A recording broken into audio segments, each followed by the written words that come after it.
Movie के opening scene में हमें एक लेडी को दिखाया जाता है। वो बेहोश होकर कंक्रीट के फ्लोर पे पड़ी थी।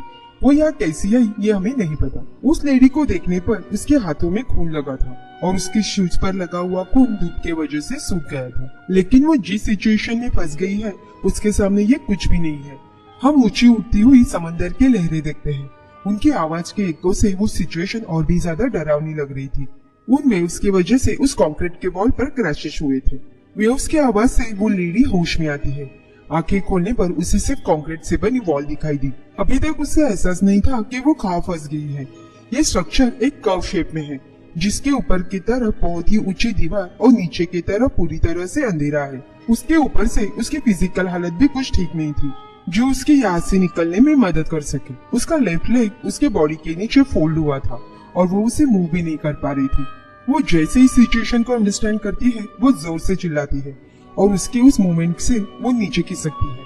वो पूरी तरह से नीचे नहीं गिरी, लेकिन हमें पता नहीं कि वो और कितने टाइम तक खुद को होल्ड कर पाएगी।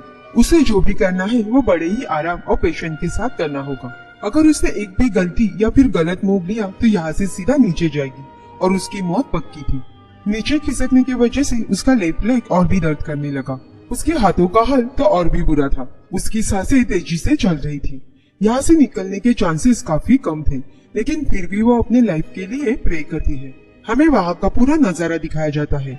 वो एक हाइड्रो पावर प्लांट था। वो जैसे तैसे ऊपर की तरफ पहुंच भी पाई, फिर भी वो उस ऊंचे दीवार से बाहर निकल नहीं पाएगी। लेकिन वो दीवार अब उसका कंसर्न नहीं था। वो उसके इस सिचुएशन को कोसती है कि तभी नीचे से एक बहुत डरावनी आवाज आई। वो रियलाइज करती है कि नीचे गिरना कितना भयानक होने वाला है। वो थोड़ा शांत होती है और सोचती है कि शायद ये आवाज हवा की वजह से हो सकती है। वो सोच ही रही थी कि तभी फिर से आवाज आई। वो आसमान की तरफ देखते हुए फिर से एक बार चिल्लाती है। अगर वो बिना कोशिश के ऐसे ही पड़ी रही तो उसे मरने के लिए थोड़ा टाइम लगेगा, और अगर उसने थोड़ा भी टर्न लिया या मूव करने की कोशिश की तो वो उसी पर मर जाएगी। मतलब दोनों सिचुएशन में मौत कंफर्म थी। ये उस पर डिपेंड है कि वो क्या चुनती है। वो दूसरा ऑप्शन चूज करती है। वो अपने राइट लेग पे थोड़ा जोर दे के मूव करने की कोशिश करती है, लेकिन उसका एक प्लान काम नहीं किया और वो थोड़ा और नीचे स्लाइड कर गई। अभी वो उस कर्व के एज पे थी। वो शांत होकर लंबी लंबी सांसें लेती है। उसने फाइनली डिसाइड किया कि उसे वो अभी जिस पोजीशन में है वैसे ऊपर की ओर खिसकना होगा, लेकिन वो कर्व उसे कुछ भी करने से रोक रहा था। वो अपने हाथ को देखती है। बहुत ही बुरी हालत में थी। खून की वजह से दो उंगलियां आपस में स्टिक हो गई थी। वो उनको अलग करती है। उसने अपने हाथों को अपने जैकेट से क्लीन किया ताकि जब वो ऊपर जाने की कोशिश करे तो उसके हाथ के खून की वजह से वो फिसल न जाए। दर्द तो होता है, लेकिन और कोई ऑप्शन भी नहीं था। वो अपने हाथों के जख्म पर फूंक मारती है थोड़ा आराम मिलने के लिए। फिर एक बार कोशिश करने के लिए वो अपने पैर और हाथों पर जोर देते हुए दर्द को सहते हुए ऊपर जाने की कोशिश करती है। किस्मत से वो इस बार थोड़ी कामयाब होती है। उसने राहत की सांस ली। इतनी नेगेटिव सिचुएशन में भी अभी कुछ पॉजिटिव हुआ था। वो अपने हथेलियों को फिर से एक बार चेक करती है। उस कंक्रीट के सरफेस की वजह से अभी उनमें जान ही नहीं बची थी। उसने फिर एक बार हथेलियों पर फूंक मारकर दर्द को कम करने की कोशिश की। ज्यादा कुछ सोचे बिना फिर से उसने सेम कोशिश की और सक्सेसफुल रही, लेकिन दर्द और घबराहट की वजह से वो हेलुसिनेट करने लगी थी। उसे कर्व के नीचे हाथों के दो ब्लडी प्रिंट्स दिखाई देते हैं, लेकिन उसमें उसकी बॉडी मिसिंग थी। वो थोड़ी हाइपर होती है। वो अभी एज से थोड़ी ऊपर थी, लेकिन उसके पीछे दीवार है जो वो किसी भी कंडीशन में पार नहीं कर सकती। पर वो ज्यादा न सोचते हुए फिर से एक बार मूव लेती है।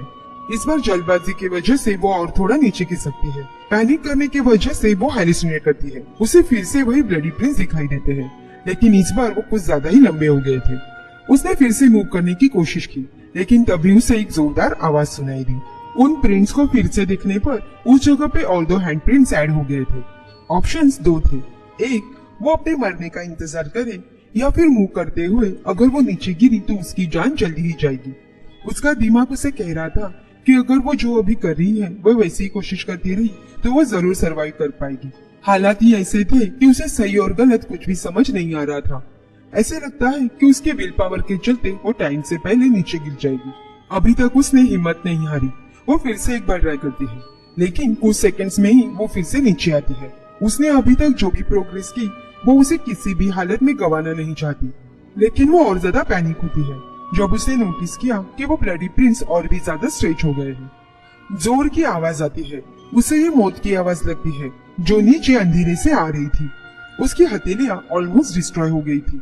अभी उन पर बहुत ही कम स्किन बची है। ऊपर आसमान में बादल गरजने लगे और जोर की बारिश शुरू हो गई। पता नहीं ये बारिश से उसकी मदद होगी या फिर उसकी मुश्किलें और बढ़ेगी। वो नहीं जानती कि ये बारिश उसका दर्द कम करेगी, उसे जल्दी मारकर, या फिर उसके बचने के होप को डिस्ट्रॉय करेगी। इस फिल्म में हमें हर पल दो सिचुएशन मिलती है, लेकिन दोनों में उसकी डेथ पक्की थी।